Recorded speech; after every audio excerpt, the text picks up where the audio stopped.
అందరికి నమస్కారం. మనకి శ్రీలంక సిరీస్లో 2 మ్యాచ్లు అయితే కంప్లీట్ అయిపోయినాయి. ఒక దాంట్లో టై అయింది, ఒక దాంట్లో ఓడిపోయాం. మరి అయితే ఇలాంటి సిచ్యువేషన్లో ఖచ్చితంగా ఇలాగ థర్డ్ మ్యాచ్ ఖచ్చితంగా గెలవాల్సిన మ్యాచ్.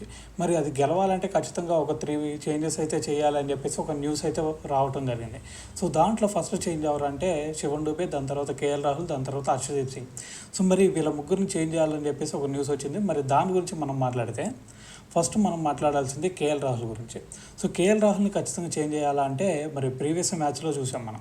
ఫస్ట్ మ్యాచ్లో వచ్చేసరికి 32 రన్స్ చేశాడు, దాని తర్వాత సెకండ్ మ్యాచ్లో వచ్చేసరికి డక్అవుట్ అయ్యాడు. మరి ఇలాంటి సిచ్యువేషన్లో ఖచ్చితంగా కేఎల్ రాహుల్ని చేంజ్ చేయాలంటే నా దృష్టిలో అయితే చేంజ్ చేయాల్సిన అవసరం లేదు. ఎందుకంటే మనకి కేఎల్ రాహుల్ ఎప్పుడు కూడా 5th పొజిషన్లో వస్తాడు, కానీ మనకి ఫస్ట్ ఓడీలో చూస్తే 6th పొజిషన్లో వచ్చాడు, దాని తర్వాత సెకండ్లో చూసుకుంటే 7th ప్లేస్లో వచ్చాడు. మరి ఇలాంటి సిచ్యువేషన్స్ క్రియేట్ చేసి మళ్ళీ ఆ ప్లేస్లో ఆ ప్లేయర్ సరిగ్గా ఆడలేదని చెప్పేసి పక్కన పెడితే సో దానికంటే ఒక దారుణమైన నిర్ణయం ఇంకోటి ఉండదు. సో దాని తర్వాత కేఎల్ రాహుల్ కనుక ఒకవేళ చేంజ్ చేస్తే ఖచ్చితంగా శ్రేయస్ అయ్యర్ని కూడా చేంజ్ చేయాల్సిందే. ఎందుకంటే శ్రేయస్ అయ్యర్ కూడా ఈ టూ మ్యాచెస్లో సరిగ్గా పర్ఫామ్ చేసిన మ్యాచ్ లేదు. ఎందుకంటే ఒక మ్యాచ్లో 22 రన్స్, ఒక మ్యాచ్లో 7 రన్స్. మరి ఇలాంటి సిచ్యువేషన్లో ఒకరిని చేంజ్ చేస్తే ఖచ్చితంగా ఇద్దరిని చేంజ్ చేయాల్సిందే. సో అయితే మరి ఇక్కడ చేయాల్సిందల్లా ఏంటంటే మనకి శ్రేయస్ అయ్యర్కి, దాని తర్వాత కేఎల్ రాహుల్కి ఆల్రెడీ వాళ్ళకి ఒక పొజిషన్ ఉంది. శ్రేయస్ అయ్యర్ వచ్చేసరికి ఫస్ట్ 4th ప్లేస్లో ఆడతాడు, దాని తర్వాత కేఎల్ రాహుల్ 5th ప్లేస్లో ఆడతారు. సో ఈ 2 ప్లేస్లో వాళ్ళు ఎప్పటి నుంచో చాలా మంచిగా పర్ఫామ్ చేస్తున్నారు.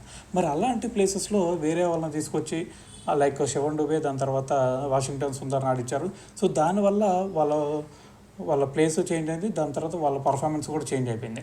సో వాళ్ళనిద్దరిని చేంజ్ చేసే కంటే ఖచ్చితంగా వాళ్ళ ప్లేస్లో వాళ్ళు ఆడిస్తే ఖచ్చితంగా మ్యాచ్ రిజల్ట్ మనలో థర్డ్ ఓడే ఖచ్చితంగా మన వాళ్ళు గెలుస్తారు.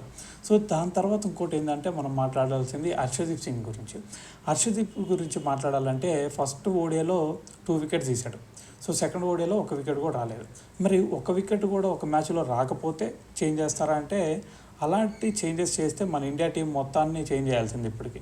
సో కాబట్టి ఇలాంటి చేంజెస్ అనే దానికంటే మన వాళ్ళు ఎక్కడైతే మంచిగా పర్ఫామ్ చేస్తున్నారో సో అలాంటి దాన్ని కొంచెం వీళ్ళని ఇంప్రూవ్ చేస్తే చాలు. సో వేరే ప్లేయర్స్ని తీసుకురావాల్సిన అవసరం లేదు. సో దాని తర్వాత వీళ్ళ బ్యాటింగ్ పొజిషన్స్ కూడా చేంజెస్ చేయాల్సిన అవసరం లేదు.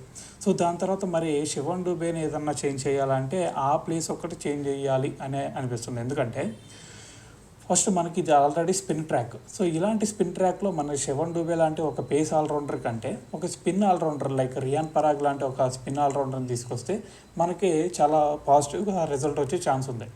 సో అది కూడా ఎందుకంటే ఇక్కడ స్పిన్నర్స్కి బాగా అనుకూలిస్తుంది కాబట్టి ఒక స్పిన్ ఆల్రౌండర్ వస్తే పేస్ ఆల్రౌండర్ బదులు చాలా బాగుండిద్ది అని చెప్పేసి ఈ నిర్ణయం ఒకటి తీసుకుంటే చాలా బెటర్ అనేది నా ఒపీనియన్. సో దీని గురించి మీరేమనుకున్నారో కామెంట్ చేయండి.